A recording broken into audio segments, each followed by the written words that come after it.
This is Boxing Tickets NA in association with Violent Gentlemen. We're here at Strength Milita. Padraig McCrory just finished a session. Yeah. How's things with you, mate? I'm good. Big Sean just took me through 6 rounds of conditioning, so a bit tired, but I'm good. Definitely a nice way to start the weekend on a Friday. Yeah. Well, I can think of better ways, but I suppose like training's good, isn't it? It definitely is. Like we last spoke just after, obviously the Feile. You sort of said back then you wanted to stay busy. Have you taken any rest from the Feile? You know, did you take a week or so off, or have you been in the gym pretty much since? Yeah, I took about 10 days off, and then just speaking with like Jamie and the team, and they were saying just stay ready as they had plans.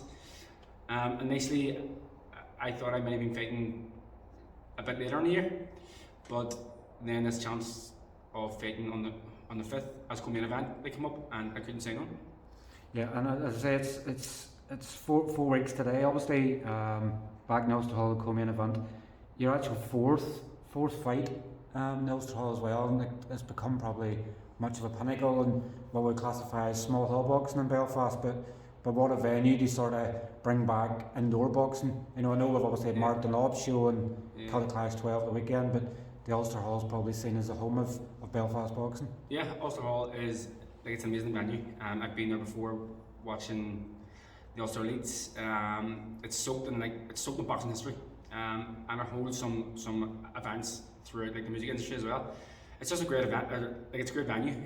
It's like a cauldron. It's just like you're in the middle, and I just like everyone's like right on top of you. This will be the first time it'll be co-main event. I'm expecting a big crowd to be there as well. So I'll just soak it all up and take it in, and just like hopefully just enjoy the night.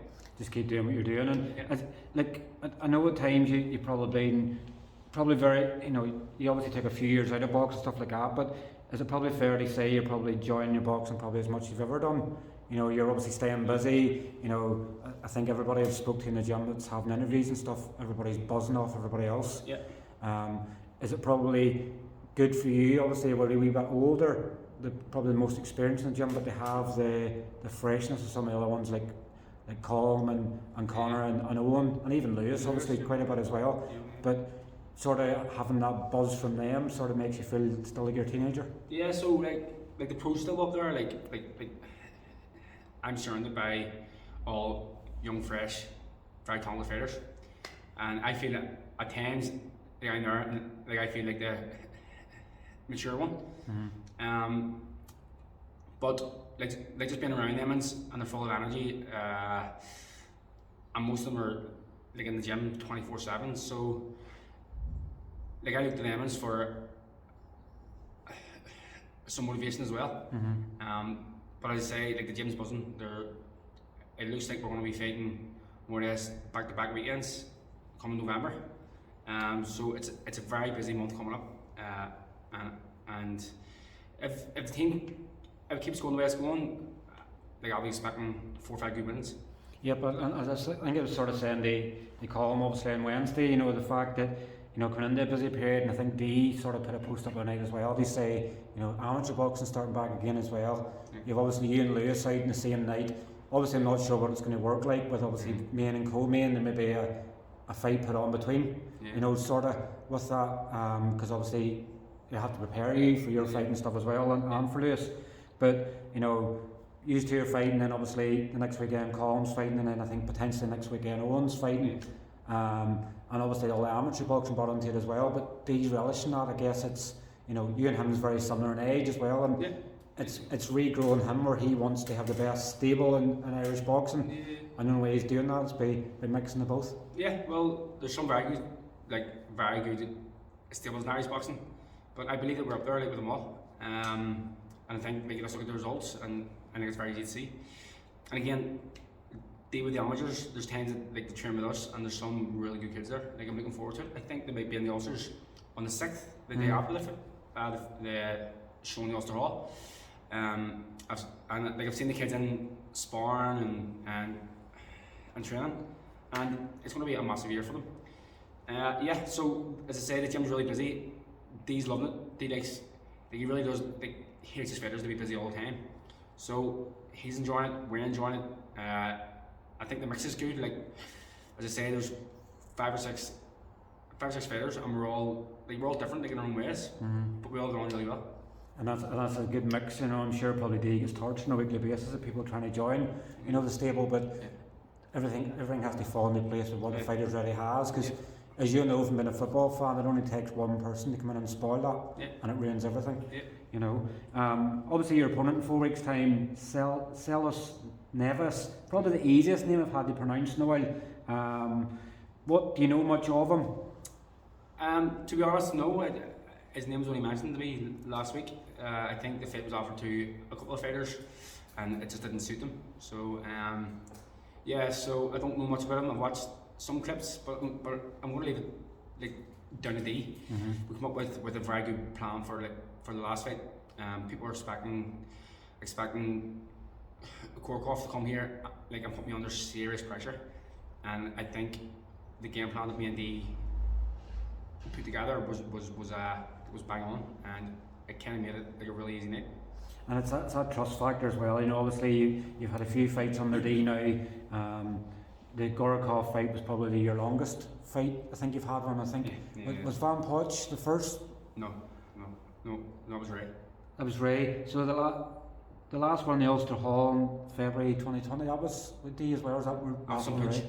Van Poch. I was with that fight was with Ray Kenley. So pretty much you've done what, just over 4 rounds with D in 2 fights. So 4 full rounds and 2 half rounds. So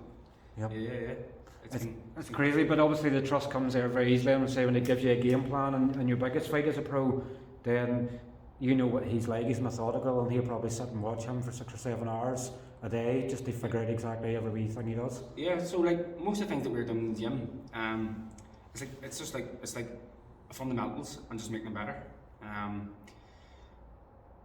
Like there's nothing really sexy about it. It's not like 10-20 shots. It's all the right shots at the right time and the right movements. And it's working really well. I feel like I'm getting better and better. And as I say, like I'm enjoying it as well. So I think with D, I'm in a good place. And I think the future's bright. And obviously with Jamie as well, you know, Jamie's always been the one that sort of planned routes and things for you. You know, he's probably still trying to think a few fights in advance. Obviously if you come through the Ulster Hall unscathed, obviously there is a potential of another big card potentially in the SSE at the end of the year. Would that be something then you'd be saying to Jamie, right, give me a reward, give me another one to finish the year off, or just depends how it goes, I guess? Yeah, like people always like say to me, like, what's your plans? And I try to stick one fight at a time, just because like anything can happen. And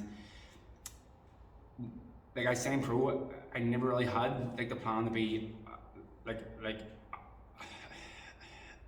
our champion. I thought like if I had won like an Irish title, like it was massive for me. But I'm now 12-0. I'm getting better and better. Jamie has got me like the right fights at the right time, and if all being well on the 5th of November, I'll definitely be texting Jamie looking for a massive finish of the year. Definitely, and why not? You know, at the end of the day, if you don't ask, you don't get in boxing nowadays. You know, like it's. I think it was Cindy Jamie last week. It's more than 3 years now since SSE was used, and you were obviously on that card, the Conlan homecoming card. You know, SSE obviously for much of Carl Frampton's career, as you know as well, was the Jackal's Den. You know, and I think I'd actually said in one of the press conferences, I think it was the Clayton Hotel. I think they obviously said about building blocks up. And I said, look, when are we going to get to the stage where we get the SSE open again? Because that's what boxing thrives on. You're going to get your hardcore fans that will go to your Ulster Hall or the day of Nish or things like that. But it's a casual audience you want to get involved as well and fill that place out. Yeah. I fought in the SSE twice and amazing experiences. Really enjoyed it, and I would really love it again. Being a fan, I'm watching D fight in the Fury undercard. Maybe once before. Just over 10 years ago. Yeah, probably. And then watching Carl and being involved in the Conlan homecoming and stuff. It's an amazing venue. like I don't think there's a bad seat in the place for such a big. I think it holds like 700,000, and there's not there isn't a bad seat. So I've amazing memories from there. So and I would love to do it all again and get higher up the card. Yeah. So the first time like I fought, I sold 250 tickets, and there was probably 260 people there. But they made loads of noise and it was great. And then the second time I was a wee bit further up again, and a bit more of a crowd. So like I would love to experience it with a massive crowd there. Definitely, everybody shouting your name, because obviously I know the Feile this year as well. Obviously, most of everybody was there was shouting your name, and you're going, you know, you probably knew everybody was there as well, so it added to it more. And then you go, being a fight fan and going to SSE and hearing everybody shouting your name, it's obviously getting a fight big enough to obviously get yourself up that card, because you know, of what I've sort of heard, of sort of rumours going about, there seems to be some really good fights on the card, so you know, it all depends. But obviously 4 weeks to go, tickets just went on sale this morning at 11, and by all accounts they seem to be selling very well. I'm sure you probably like to echo the fact that anybody that's looking tickets, don't bother mailing me, just get on the link that you shared and get them bought as quickly as possible. Yeah, so all fighters have been given a link, and it's going to help towards like their purses as well. So I would say to like if you're looking at some tickets, try and post the fighters, and they'll give you like their own personal link. It seemed to sell really fast. I think it's going to sell like within a week. I suppose they gave a Conlan boxing and just look at the show that they're putting on. It's stacked top to bottom with a lot of fighters that were way further on me, like in the amateur days. But full talent, you have like McGivern, who's very good, Quinn, you have Duffy, and listen, and like full talent. Even like Sean's fight against Ronnie Clark could probably, you know, people probably look at you and Lewis obviously as main and co-main event, and obviously forget Sean's fight. And like Ronnie Clark obviously went away to Frank Warren's show, and like Zephyr Bard at that stage been talking world champion, and I think he stopped him. No, he dropped him. Dropped him, and then was it points? Points then. I watched the fight and I was very impressed with him. He's a tough man. Fair play to Sean, he's not taking the easy route again. So it's a massive fight, and I think like the boxing fans are in for a great night of boxing. Definitely, I was going to say that, you know, the last show was there was February 2020, but there's 2 shows on the same night. This time obviously around, people's only 1 show to choose from. I know that I think potentially they're still looking at a TV deal in some way for the fight as well, so hopefully that'll be announced very soon. But hopefully more than anything, people get out and support it and get the tickets bought as quickly as possible. Yeah, so like there's like I watch boxing on TV. I've been to events. It's much better like being there and being involved, like in the atmosphere. So if you don't have a ticket, get involved and be fast. Like I say, I think it's going to sell. So. Just want to leave you in one final one. Obviously the Robert Burke, Jamie Morrissey fight last week. Obviously two guys that you probably speak to quite a bit and things, and I think that both of them were sort of very praising of the fact that you were there at the weigh-in and sort of coming to the fight and stuff like that as well, and they sort of seen you as a sort of someone, not someone to aim for in terms of an opponent, but sort of they could see the route where you've come. They're now potentially looking at rematching, and it'll be for your old belt. You've no obviously. I know you're probably not giving it away, but they're obviously looking at your BUA Celtic title fight, which is obviously built that's got you to where you are now. You've no qualms in sort of giving that up and letting them fight for it? No, I watched the fight and it was a very exciting fight, and I think it would be very worthy of fighting for the BUA Celtic. Thought Burke showed great like toughness and hunger.